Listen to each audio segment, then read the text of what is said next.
Greetings, CinemaBlend fans. Events editor Eric Eisenberg here, coming to you from Las Vegas, where I just got out of the Warner Brothers panel. And if I seem super excited, it's because I just got to see the first ever footage from It Chapter 2. Now, I'm going to dig into all of this, but before I do, please do us a favor and click subscribe. Otherwise, my producers are going to yell at me. So, let's get into this. One thing that I actually really loved about this footage is the fact that it wasn't just kind of a clipped up trailer where they're just showing us random shots throughout the entire movie.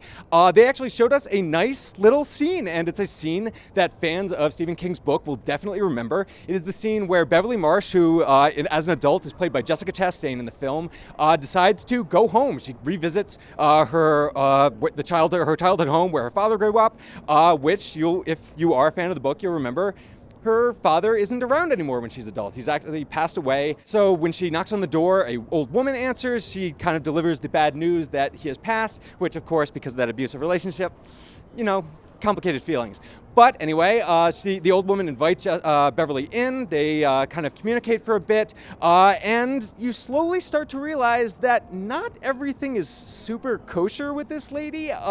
She has these weird pauses where she'll just go frozen, and then she'll just break into the most friendliest of attitudes. And it's really creepy and off-putting. And of course, just like in the first movie, there's some great just background stuff. Like Beverly will be looking around the house and you'll just see the old woman down a hallway just suddenly randomly waving her arms. And I won't spoil all of it for you, but I gotta say, it is freaky, it is cool, it is a beautiful representation of the book. This is one scene that I was very much looking forward to.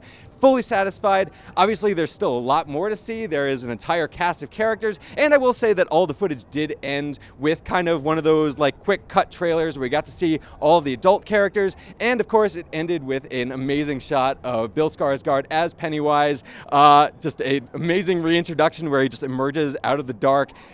Beautifully scary, absolutely wonderful. I absolutely cannot wait for this film. Of course, It Chapter 2 will be coming out this September. And one of the big events that come out of this, in addition to just a bunch of different films being previewed, but we actually just got to see the world premiere trailer for Todd Phillips' Joker. Coming out of the world premiere, I gotta say, I am really, really stoked for this movie. I know there's been a little bit of hesitance about it, but as a big Todd Phillips fan, I gotta say that I am actually really looking forward to this. The trailer does present a very different version of any DC universe that we've ever seen. The version of Joaquin Phoenix's character, whose name is Arthur. We get to meet him. He's kind of this loner guy. He is very close. He has a very close relationship with his mother. They actually have a shot of him bathing her at one point, if that kind of gives you a little bit of context as to what's going on there.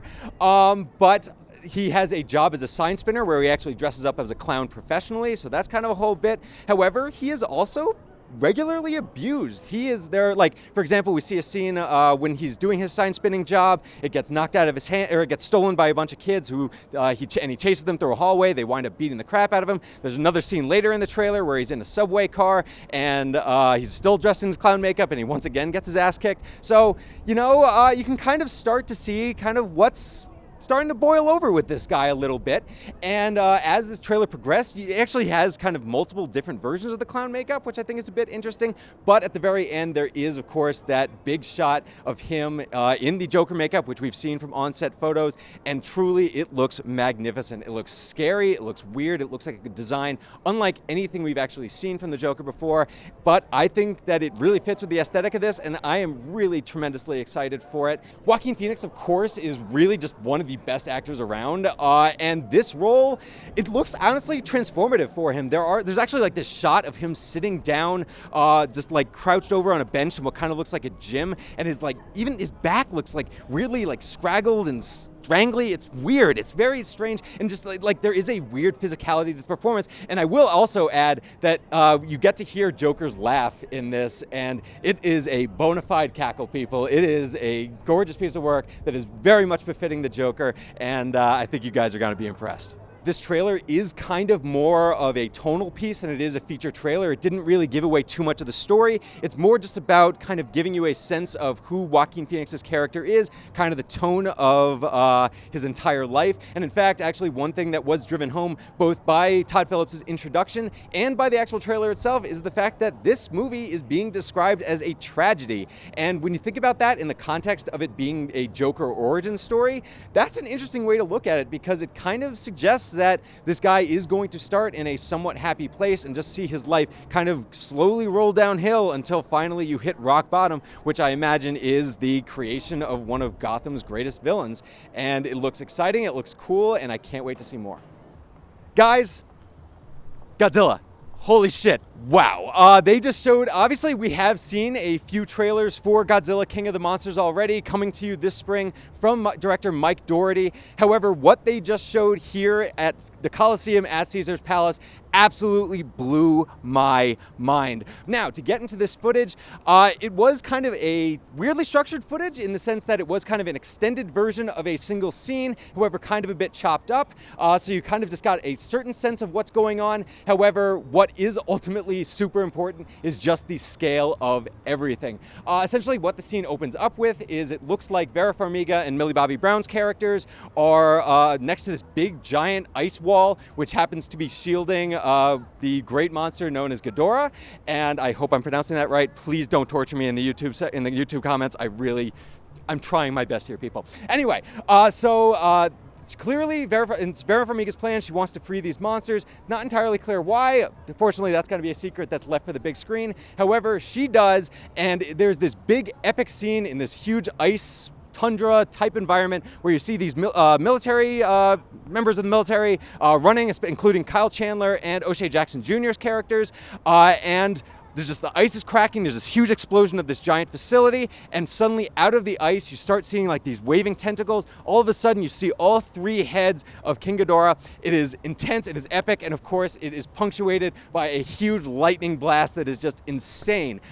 From there, things only get actually more nuts, because who decides to show up but the king of the monsters himself, Godzilla, and of course it leads to this big epic like showdown of a shot that I just absolutely blew my mind, and of course it cut away just as they were about to get into the action. So of course there just is a great tease for what we can expect in the upcoming film. From there is just a series of unbelievably epic shots, including shots of just Rodan flying through the air. There's this actually really great shot of a pilot in a jet fighter who pulls on the ejector seat. However, it proves to be useless because he winds up flying directly into the mouth of Rodan. You get the shot of King Ghidorah standing on top of a volcano. You have this unbelievably epic shot that's actually been in the trailers before of Mothra spreading her wings. And, you know, I don't know if you can make a movie that is purely built out of just epic, beautiful shots, but goddamn does all of the marketing for Godzilla King of the Monsters suggest that it is very, very possible. I am beyond excited for this film, which is coming out at the end of May. We will continue to cover the hell out of it here on CinemaBlend, so be sure to click the subscribe button below as we have a ton more content coming your way from CinemaCon 2019, so stay tuned.